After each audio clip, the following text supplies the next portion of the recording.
नहीं यार हालात रहना है फिलहाल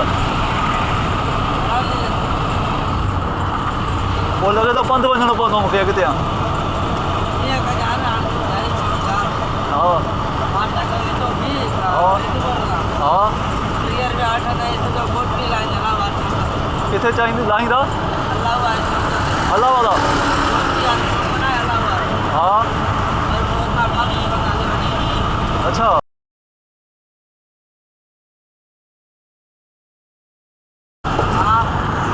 ज़्यादा को सोलो दस दिन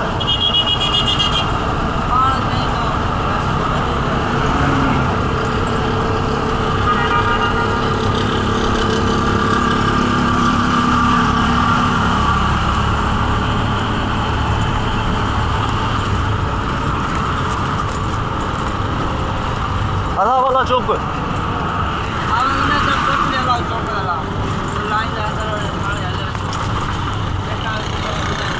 जेको बिहार कॉलोनी आहे ओॾे त न आहे न